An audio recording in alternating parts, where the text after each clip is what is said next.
నమస్తే, welcome to Telugu రాజ్యం. ఈరోజు మనతో పాటు ఉన్నారు సీనియర్ అనలిస్ట్ భరద్వాజ్ గారు. వారితో మాట్లాడేద్దాం. సార్ నమస్తే. నమస్తే. సార్, ప్రశ్న రావణ్ని చూస్తే ఆయన చాలా ధైర్యంగా ఉన్నట్టు కనపడుతుంది. 4 స్టేషన్లు తిప్పినా కూడా ఆయన ఏదో కొన్ని ఫోటోలు బయటకు వచ్చాయి. ఆయన ధైర్యంగా ఉన్నారు, నవ్వుతున్నారు. తర్వాత నిరాహార దీక్ష కూడా చేపట్టారు.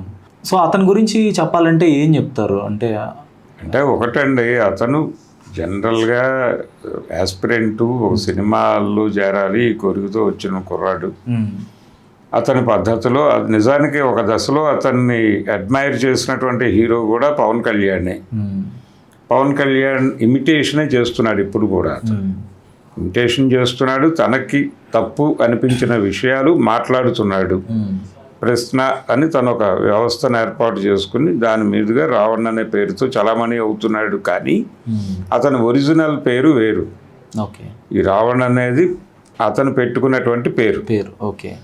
అతను జర్నలిస్ట్ అవునా కాదా అనే చర్చలోకి ఎడుతున్నారు. కానీ ఆ గొడవ పక్కన పెట్టి అతను తనకు అనిపించిన విషయాలు ఒక ప్లాట్ఫామ్ నుంచి మార్కెట్లోకి పంపు చేస్తున్నాడు. ఎఫెక్టివ్గానే చేస్తున్నాడు. కొంతమందిని ఇంటర్వ్యూలు చేస్తున్నాడు.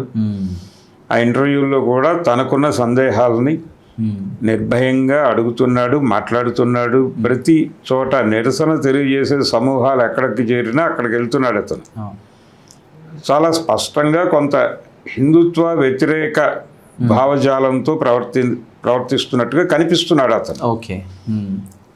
ఆ మేరకు అంటే రీసెంట్గా కాక్రోచ్ జనతా పార్టీ ఏర్పాటు చేసినటువంటి ధర్నాలో కూడా అతను పాల్గొన్నాడు. హైదరాబాద్లో పాల్గొని జై శ్రీరామ్ అంటే కొంతమంది సంతృప్తి పడతారేమో, భారత్ మాతాకి జై అంటే ఇంకొంతమంది సంతృప్తి పడతారేమో, ముందు వాళ్ళందరినీ సంతృప్తి పరిచాక మనం అసలు విషయం మాట్లాడుకుందాం, అందుకని నేను నినాదాలు ఇచ్చాను అని ఒక సబ్మిషన్ చెప్పి ఆ తర్వాత ప్రసంగం మొదలుపెట్టాడు అతను. ఓకే.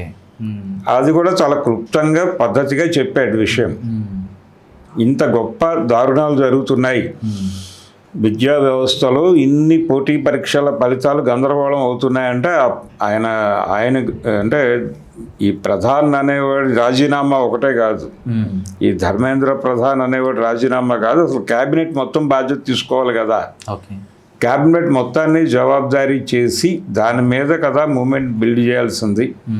జనాల్ని కొంచెం పేరెంట్స్ని వాళ్ళందరినీ మోటివేట్ చేసి ప్రతి ఊళ్ళోనూ ప్రతి చోట ఇలాంటి కార్యక్రమం జరిగితే బాగుంటుంది అన్న ఆకాంక్షని వ్యక్తం చేశాడు అతను. అంటే అతను సైకలాజికల్గా కొంత క్లారిటీతో ఉన్నాడు అనేది అర్థమవుతుంది ఈ సంఘటనల నుంచి. అయితే తన అప్రోచ్ అగ్రెసివ్గా ఉండొచ్చు. అప్రోచ్ అగ్రెసివ్గా ఉండటం కూడా ఒక ఫామే అనుకుంటా నేను. అంటే ఫామ్ అండ్ కంటెంట్ అనే ఒక పద్ధతి ఉంటుంది. మీరు చెప్పదలుచుకున్న అంశము, ఎంచుకున్నటువంటి అంటే ఎలా వెళ్ళాలి అనేది, రూపము సారము. మీరు చెప్పదలుచుకున్న సారము ఏ రూపంలో చెప్తారు అనేది, ఈ చెప్పదలుచుకున్న విషయాన్ని బలంగా ఎక్కించాలనుకుంటే దానికి ఒక రూపం కావాలి. ఆ ఫామ్లో చెప్తున్నాడు అతను ఒక ఫామ్ ఎంచుకున్నాడు, ఆ ఫామ్లో పెడుతున్నాడు. ఇలాంటి ఫామే పవన్ కళ్యాణ్ కూడా ఎంచుకున్నాడు. కాబట్టి వారికి తప్పు కానిది వీరికి ఎలా తప్పు అవుతుంది? ఆయన చెబుతున్న విషయాల్లో ఏదైనా తేడా ఉంటే దాని గురించి డిబేట్ పెట్టండి, అంతే తప్ప మీరు కేసులు పెట్టి పోలీస్ స్టేషన్ల చుట్టూ తిప్పి పైగా ఇదేమో భావ ప్రకటన స్వేచ్ఛకున్న పరిమితుల మీద ఈయన ప్రసంగాలు ఇవ్వటం పవన్ కళ్యాణ్. ఇది దుర్మార్గం, ఇది బుల్డోజింగ్, ఇది బెదిరింపు రాజకీయం. ఇప్పుడు ప్రశ్న రావణ్ మీద కూటమి పార్టీలు టీడీపీ టార్గెట్ చేసిందా, లేదంటే పవన్ కళ్యాణే స్పష్టంగా టార్గెట్ చేసినట్టు కనపడుతోందా? పవన్ కళ్యాణ్కి ప్రశ్న రావణ్ సంధించే ప్రశ్నలు, ఆయన రోజు మాట్లాడే యూట్యూబ్ వేదికగా మాట్లాడే మాటలు, ఇవన్నీ చాలా పెద్ద స్థాయిలో పవన్ కళ్యాణ్ని హర్ట్ చేశాయి అనుకోవాలా జనసేన శ్రేణులు? కానీ ఆయన వేదిక మీద మాట్లాడింది పవన్ కళ్యాణ్ అయితే క్రిటిసైజ్ చేయలేదండి. ఆ క్రైస్తవ వేదిక దళిత క్రైస్తవ శంఖారావం సభలో ఆయన టార్గెట్ చేసింది రాధా మనోహర్ దాస్, పవన్ కళ్యాణ్ని కాదు. వాడిన భాష, వాడిన పద్ధతి అంతా పవన్ కళ్యాణ్ మాటలు వాడాడు. వాడి ఇతను సనాతని, శుద్ధపూస ఇవన్నీ చెబుతూ పవన్ కళ్యాణ్ మీద కూడా దాడి జరిగింది. కానీ ప్రధానమైన దాడి రాధా మనోహర్ దాస్ మీద. ఇప్పుడు ఆ రాధా మనోహర్ దాస్ అనే పెద్ద మనిషి మరియమ్మని అంటే వాళ్ళు పూజించేటువంటి మరియమ్మని వ్యభిచారి అనే లెవెల్లో మాట్లాడినప్పుడు ఎందుకు వీళ్ళెవరు నోరు విప్పలేదు? విప్పి మాట్లాడాలి కదా. మీరు హిందుత్వ రాజ్యాంగం మీ మనసుల్లో ఉంది కానీ బయట అమల్లో ఉంది. అంబేద్కర్ రాజ్యాంగమే కదా ఇప్పటికీ. మీరు అది తొలగించేసి మీ రాజ్యాంగం మీరు పెట్టేసుకుని దీని ప్రకారం ఉండకపోతే చంపేస్తామనండి, ఓకే. ఇప్పుడు అకార్డింగ్ టు టెక్స్ట్ మేము రూల్ చేస్తున్నాం అని చెబుతూ ఆ టెక్స్ట్కి వ్యతిరేకమైన పరిపాలన అంతా అందిస్తున్నారు వీళ్ళు. రాజ్యాంగం పేరుతో వీళ్ళు చేస్తున్న పనులేవి రాజ్యాంగం కాదు. పవన్ కళ్యాణ్ గారిని అక్కడ తిరుమల కొండ మీద ఆయన చెప్పినట్టుగా ఏదో ఒక దీక్ష చేశాడు కదా ఆయన ఆ రోజుల్లో, ప్రాయశ్చిత్త దీక్ష అని. ప్రాయశ్చిత్త దీక్ష చేయమని రాజ్యాంగంలో లేదు. ప్రాయశ్చిత్త దీక్షలు చేయమని, ఇలాంటి వాటిని ఖండిస్తూ ఒక ప్రోగ్రాం తీసుకోమని లేదు. అక్కడ ఏదైనా తప్పు జరిగితే ఒక విచారణ కమిటీ వేయి. ఆ విచారణ కమిటీ ఇచ్చినటువంటి నివేదిక ఆధారంగా నువ్వు ప్రభుత్వంగా ఎలా వ్యవహరించాలో అలా వ్యవహరించు. ఎవరు దోషులను తేలితే వాళ్ళని తీసుకెళ్ళి లోపలై శిక్షలు పడేటట్లు ఆర్గనైజ్ చేయి. ఆర్గనైజ్ చేయటం అంటే జడ్జీలను ఆర్గనైజ్ చేయటం కాదు, ఆ విట్నెసెస్ బలంగా నిలబడేటట్లు ఆర్గనైజ్ చేయి. ఓకే. పవన్ కళ్యాణ్ గారు గతంలో మాట్లాడారు, అంటే సనాతన ధర్మం ఒక సాఫ్ట్ టార్గెట్, ఎవరు ఏదైనా అనొచ్చు సనాతన ధర్మాన్ని, దేవుళ్ళని. కానీ క్రైస్తవుల్ని కానీ ముస్లింల ఇస్లాం మతానికి సంబంధించిన అల్లాని కానీ ఒక్క మాట అన్నా కూడా రగిలిపోతుంది, వాళ్ళలో ఒక యూనిటీ ఉంది, హిందువులు సంఘటితంగా లేరు, ఇలాంటి మాటలు మాట్లాడారు. కానీ చూస్తే అది శుద్ధ తప్పు. చూస్తే క్రీస్తుని తిట్టిన, లేదంటే మరియమ్మ తల్లిని, బైబిల్ని, లేదంటే ఖురాన్ని తిట్టిన వాళ్ళే స్వేచ్ఛగా అవే మళ్ళీ యూట్యూబ్ ఆయన స్వయంగా పంది మాంసం అన్నాడు కదండి. అది ముస్లింలను టార్గెట్ చేయటమే కదా ఆ మాట అంటాం వెనకాల వారి ఉద్దేశం. మరి వాళ్ళు ఎందుకు కేసులు పెట్టాలి? వాళ్ళు సంఘటితంగా ఉంటే భయంతో చస్తున్నారు. వాళ్ళు ఏది ఎటు తిరిగి తమ మీద పడుతుందో అనే భయాందోళనల్లో వాళ్ళు బతుకుతున్నారు.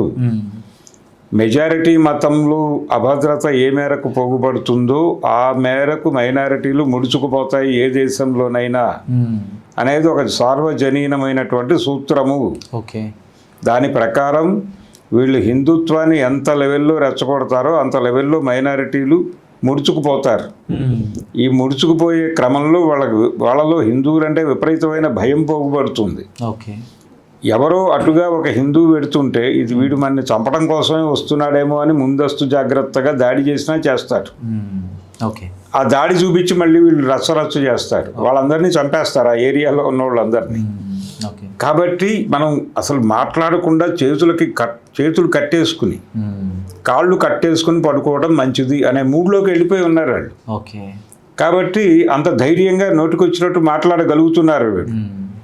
ఇప్పుడు చర్చిల మీద ఉన్నటువంటి మైకులు పీకుతున్నారు. పశ్చిమ గోదావరి జిల్లాలో ఆకివీడు ప్రాంతంలో రఘురామకృష్ణరాజు గారి ఆలోచనల మేరకు ఆ కార్యక్రమం జరుగుతోంది. దాని మీద కూడా వైఎస్ఆర్సీపీ రియాక్ట్ కావడం లేదు అని జడా శ్రవణ్ నిన్న బెయిల్ వచ్చిన సందర్భంగా మీడియా ముందుకు వచ్చినప్పుడు మాట్లాడాడు. మేమందరం పనిచేస్తున్నది వాళ్ళకి ఏదో మేరకు ఉపయోగపడేదే కదా, మేము కూటమి మీద చేస్తున్న యుద్ధం. మరి ఎందుకు జగన్మోహన్ రెడ్డి గారు మా గురించి మాట్లాడటం లేదు అని ఆవేదన వ్యక్తం చేశాడు ఆయన. నిజానికి క్రైస్తవ వ్యవహారం పట్టించుకోవాలి.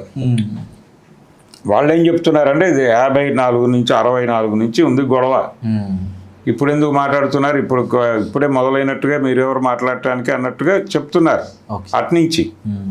కానీ ఏదో అది కానంతసేపు మాట్లాడతారు, ఆ ఫలితాలు అందనంతసేపు మాట్లాడతారు. తాము ఇప్పటికీ దళితవాడల్లోనే బతుకుతున్నారు. మాలలు క్రీస్తు మతంలోకి మారినా, మాదిగలు క్రీస్తు మతంలోకి మారినా, రెల్లీలు క్రీస్తు మతంలోకి మారినా, ఆదివాసీలు క్రీస్తు మతంలోకి మారినా వాళ్ళు గూడెల్ని మాలపల్లెల్ని వదిలి బయటకు రావడం లేదు. వాళ్ళని ఎందుకు గూడెల్లోనే ఉంచాలి? క్రీస్తు తీసుకున్న తర్వాత ఒక కమ్మ క్రీస్తు ఇంటి పక్కన వాళ్ళకి ఇల్లు కట్టుకోవడానికి అవకాశం కల్పిస్తారా?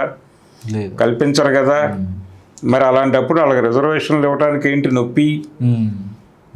ఇది కదా మీరు మాట్లాడాల్సిన విషయం. నిజంగా ప్రజా సంక్షేమం కోరుకునే పార్టీలు అయి ఉంటే మీవి ఆ ప్రశ్నే అడుగుతున్నారు. దానికి కౌంటర్ ఎప్పుడు 64 నుంచి జరుగుతున్న గొడవ ఇప్పుడు ఎందుకు తీస్తున్నారు? ఈ పిచ్చి మాటలైనా ఎందుకు? సమస్య ఉంది కాబట్టి అడిగారు. అడిగినప్పుడు నువ్వు దానికి స్ట్రైట్గా నీకున్నటువంటి విధానపరమైన సమాధానం చెప్పు, లేదంటే నోరు మూసుకొని ఉండు. అంతే తప్ప నువ్వు ఏది పడితే అది మాట్లాడి ఇదే చట్టం అని వ్యవహరిస్తే ఎలా కుదురుతుంది? ఈ యాంటీ కాన్స్టిట్యూషనల్ యాటిట్యూడ్ అనేది పార్టీల్లో విపరీతంగా పెరిగిపోయింది. మైకు ముందుకు వచ్చినప్పుడు మాత్రమే నీతులు, ఆచరణలో బూతులే. వాళ్ళ ఆచరణ అంతా కూడా ఇది ప్రమాదకరమైన ధోరణి. ఇది ఎమర్జెన్సీ. ఇందిరాగాంధీ గారు కూడా కంగారు పడే లెవెల్కి తీసుకెళ్లారు. ఏపీలో శాంతి భద్రతల పరిస్థితి, జయాంధ్ర ఉద్యమం జరిగినప్పుడు కూడా ఈ లెవెల్ దాడులు లేవు. అంటే ఒక పొలిటికల్ పార్టీ ప్రోగ్రామ్గా అరెస్ట్ చేసిన వ్యక్తిని చంపటం మోటోగా మాకు అప్పచెప్పడం మేము చూసుకుంటామంటే విషయం అదే. అలా మోటోగా దాడులు చేయటం అనేది కంట్రోల్ చేయకపోవడం. పోలీసులు క్రైసిస్లో ఉన్నారు ఇప్పుడు. వాళ్ళు ఎలా హ్యాండిల్ చేయాలో అర్థం కావట్లేదు దీన్ని. ఒకవేళ అతను తమ కస్టడీలో చనిపోతే తమకు చుట్టుకుంటుంది, తమ భద్రతా లోపం అని వీళ్ళందరూ తప్పుకుంటారు సీన్లో నుంచి. సో తమని తాము ప్రొటెక్ట్ చేసుకోవడానికి వాళ్ళు నానా కష్టాలు పడుతున్నారు రావణ్తో. ఎందుకంత భయపెట్టాలి పోలీసుల్ని? మీరు ఒక మాట చెప్పొచ్చు కదా, ఏంటయ్యా మన క్యాడర్ అంతా ఇలా పోలీస్ స్టేషన్ల మీద దాడి చేయటం ఏంటి? మనకి ప్రజాస్వామ్యం మీద గాఢమైన నమ్మకం ఉంది కదా, కేసులు పెట్టగలిగాం. వీలైతే ఇంకొక 100 చోట్ల కేసులు పెట్టండి, అంతేగాని స్టేషన్ల మీద పడితే మనకేం వస్తుంది అని అంటలేదే పవన్ కళ్యాణ్. ఇప్పటి వరకు అనలేదు కదా. వారం రోజులైన దాడులు మొదలెట్టి ఎందుకు మాట్లాడు? సైబర్ క్రైమ్ వారితోనూ వాళ్ళతోనూ కూర్చుని కొత్త కేసులు పెట్టడానికి ఏమిటి మార్గం అని ఆలోచిస్తాడు తప్ప ఇదెందుకు చేయడు? వాళ్ళ క్యాడర్ మీద కేసులు పెడితే ఎవరైనా ఏంటి పరిస్థితి? ఓవైపు పిఠాపురంలో వచ్చేసారు కార్యకర్తలు పిఎస్లోకి, తర్వాత సర్పవరానికి వచ్చారు. అంటే ఒక చోట జరిగినప్పుడే కంట్రోల్ చేయాలి సహజంగా. ఇప్పుడు 4వ చోట పోలీస్ స్టేషన్లో కూడా తరలి వచ్చే కార్యక్రమం అంటే దీని వెనకాల ప్రోత్సాహం ఉంది. దానిలో పెద్ద సందేహపడవలసినటువంటి అవసరం ఎంత మాత్రమూ లేదు. ఒక ప్రమాదకరమైన ధోరణి అయితే నడుస్తుంది ఆంధ్రప్రదేశ్లో.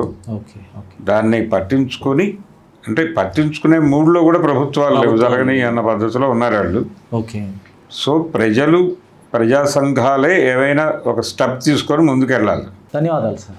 Thank you.